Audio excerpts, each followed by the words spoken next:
بەهۆی بەرزبوونەوەی نرخی سوتەمەنیەوە ئێمە ئێستا لترێ بنزین بە 900 کڕین، لترێ گاز بە 875.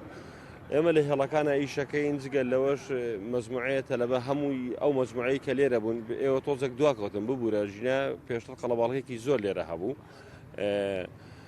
تەلەبەی هەیە ئێمە بۆمان دەرنایانێ یعنی نەفرێک بە 500 تۆ ئیهێنیت و ئەیبیت هیچ ئیسفایی نامێنێت لترێ بنزین بە 900 هیچ نایەڵێتەوە بۆ ئێمە. ئێستا بنزینی عێراقیە 600ەوەیە لە هەندێک بنزیخانەی ناوشاو تۆزی ئەکرێ بەس ئەمە بەش پێداویستی ئێمە ناکە ینی ئەوەی ساری قسوسی لە سەرەکایە ئەوە سێ پاسەکەی تیان نییە یەک بنزیخانە هەیە بۆ پاسە ئەویش ئەبێ سعات 5 بەیانی بچی ئەگە بەرێکەیە بۆ سعات 2 دوانی ڕۆ یعنی تۆ ئیسفای چی لە یەکەیلەوە هەر نەچی باشترە دەبەرەوە سەرەکەتە سووتێ بەرن ناکەوێت ئێمە داواکاریمان ئەوەیە ینی لە یەک بنزیخانە با 4-5 بنزیخانە بێ بۆ پسوڵە بێ وەکو ساڵان مەسەرم بۆ کولی ڕۆژێک 25 لتر بۆ دابین کا داواکاریمانەوەی سوودەمەنیمان بۆ ساڵانی پێشوو لێکەنەوە سلێمانی گەڵم بە سلێمانەکەی مام جەلال لیتر بنزین هێنێ بە 500 نەر پسوڵەی بۆ کردبووین ڕۆژیە چین 25 لتر گازیان بنزینمان وەرەگرت ئیشی خۆمانمان پێیەگرت بەڵام ئێستا ئەچتە هەش بنزینخانەیەک هەمووی تیجاریە هیچ بنزینخانەیەک نەماوە یعنی سلێمانی لە چاو جارانە لەبری بەرەو پێش بڕا بەرەو دوا هاتێتەوە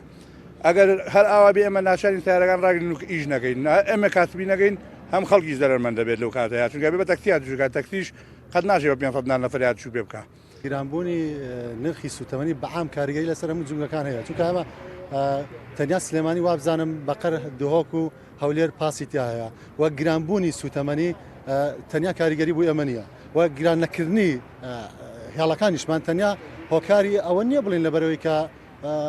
تاکید لەبەر هاوڵاتیان بەڵام هۆکاری سلبی تریشی هەیە کە ئێمە تیا زەرمەند دەبین برایانی شۆفێری پازمانیان گرتووە لەسەرەوەی کەوا نرخی سوتەمەنی ڕۆژ لە دوای ڕۆژ لە هەرێمی کوردستانەوە لە شاری سلێمانیە ڕوو لە بەرز بوونەوەیە و ئەو پارەی کە دەستیانەکەوێت ئەو داهاتی کە ڕۆژانە دەستیانەکەوێت بە بەشی هەرە زۆری دانێن بۆ سوتەمەنی من 100% پشتیوانی لە برایانی شۆفێر دەکەم کەوا ئەو پارەیە کەمە ناتوانن بەشی سوتەمەنی و مەسروفاتی ئۆتۆمبیلەکەی خۆم بکە وە لە هەمان کاتیشە من بە هەموو شێوەیەک لەگەڵ بەرزکردنەوەی نرخی هاتوچۆی هاوڵاتیانانی بەڵام من لەگەڵەوەیان کە حکوومەتی هەرێمی کوردستان سوتەمەنی بە نرخی هەرزان بۆ پاس و تەکسی دابین بکات چونکە دوجار هاوڵاتیان سوودمەند دەبن لەوەی کەوە ئەگەر بێت و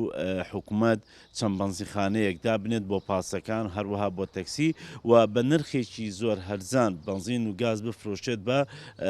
شۆفێران